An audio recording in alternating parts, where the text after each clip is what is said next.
bienvenue ici au musée du Bardo pour une semaine spéciale. Je reçois Youssef Siddiq. Bonjour Monsieur Siddiq, vous êtes anthropologue, vous êtes philosophe, vous êtes spécialiste du Coran, professeur. Vous avez publié de très nombreux ouvrages et même vous avez tenté de publier le Coran en bande dessinée. On va en parler dans quelques instants. On est dans un lieu fort. En mars 2015, il y avait un attentat tragique qui avait lieu ici. Comment vous expliquez encore aujourd'hui ce qui a pu se passer ici?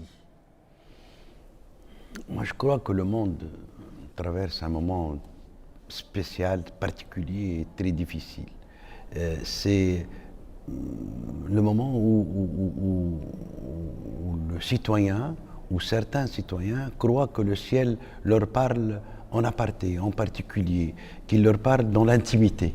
Et c'est cette folie de croire que le ciel vous parle à vous personnellement et qu'il vous donne des ordres de tuer, est un moment politique qu'il faudrait analyser. Et on ne l'a pas analysé assez, pour moi.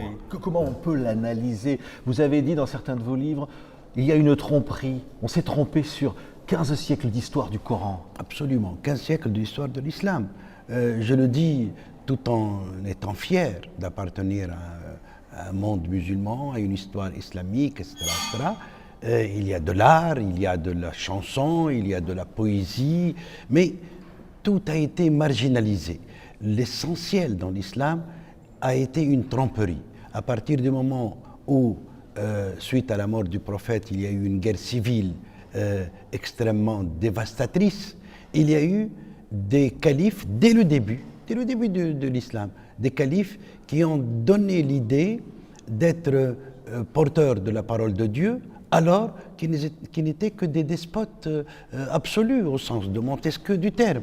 Et maintenant, on voit des gens qui nous disent de Bagdad, ou même pas Tunis, qui nous disent qu'ils vont restituer le califat. Jamais le califat n'a été autre chose qu'une horreur, partout dans l'histoire.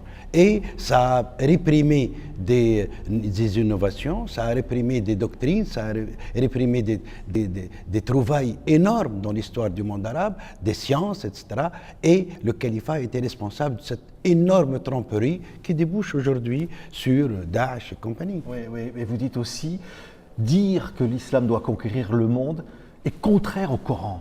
Absolument. Absolument. Il y a un verset qui doit être sur le fronton de tous les lieux humains, de tous les lieux de liberté. Un verset très clair. Si Dieu le voulait, il aurait fait de vous une seule communauté. Or, il ne veut pas. Il ne veut pas. Dieu a bâti, c'est le Coran qui le dit, a construit l'univers sur la différence.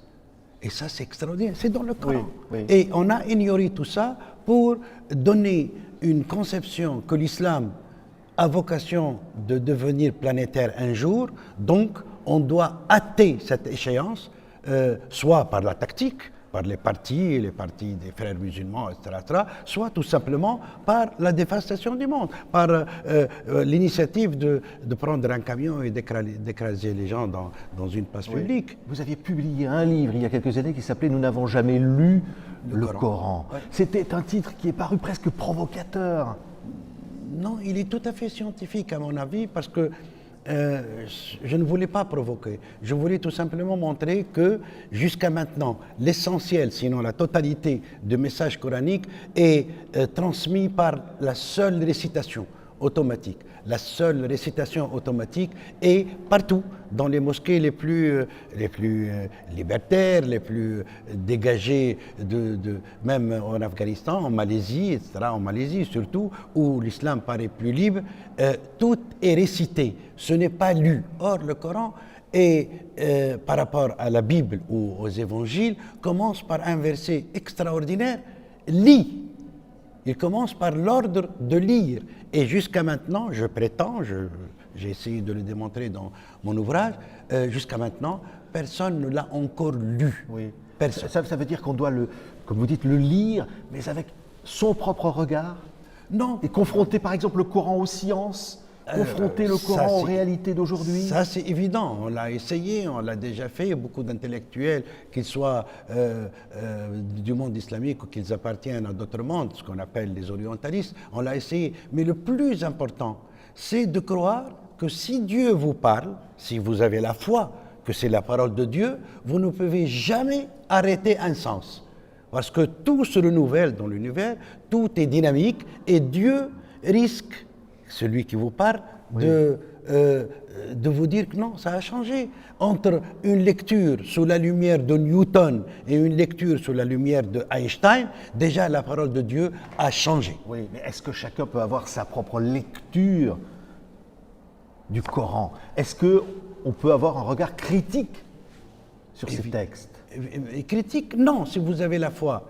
Critique, non, parce que c'est Dieu qui parle. Mais, je dirais modeste. Dire, j'ai compris au 7e siècle ceci, au 10e siècle cela, et au 20e siècle, je dois comprendre autre chose. Parce que Dieu, toujours dans le langage de celui qui a la foi, parce que Dieu nous a donné Einstein, parce que Dieu nous a donné une meilleure vue, Dieu nous a donné la télévision, Dieu nous a donné Internet. Donc, je dois réviser ma manière d'avoir arrêté le sens. Le sens ne s'arrête que parce que moi, je l'ai arrêté. Mais il ne s'arrête pas parce que Dieu est en train de le donner. Le sens, il le donnera jusqu'à la fin du monde. Oui, mais Youssef Sedik, vous dites aussi, aujourd'hui, on a des imams qui ne sont pas suffisamment formés. Vous dites que certaines de ces prêches produisent des effets comme des poules dans un poulailler, je cite votre expression, et peut-être même certains qui ont envie d'exporter la terreur. Vous dites que cette responsabilité, elle est celle-là. Et ceci est partout, hein, en France, en Europe, en Espagne, en Afrique noire, en Tunisie, au Maroc, au Maghreb, au Moyen-Orient, etc. Ce n'est pas spécifique à la Tunisie. Ce que vous êtes en train de me dire, c'est que l'imam, le prêcheur, le prédicateur ne peut pas continuer à réciter le Coran et à le débiter sans lui donner un sens, sans l'orienter. Et là, à l'aveu même de certains responsables tunisiens, par exemple, et d'autres l'avoueront en Égypte ou au Liban ou en Irak, l'avoueront, nous n'avons pas des gens formés assez pour donner une explication ça vous valable. fait craindre pour l'avenir? Il faut absolument qu'on lutte pour ça et qu'on délimite définitivement le domaine du ciel, comme a dit Henri IV, et le domaine de la terre. Vous savez, Henri IV a dit au messager du pape que dites à votre maître, le pape, de s'occuper des affaires de la terre, du ciel, moi je m'occupe des affaires de la terre. C'est peut-être le premier mot de la laïcité, le premier. Merci beaucoup, Youssef Sedik, ici donc, au musée du Bardo pour TV5 Monde. Je rappelle que vous avez publié 3 volumes du Coran en bande dessinée. 90. Et j'ai eu droit à la une du Monde, la moitié de la une du Monde. Merci beaucoup. Merci, c'est à moi, c'est moi.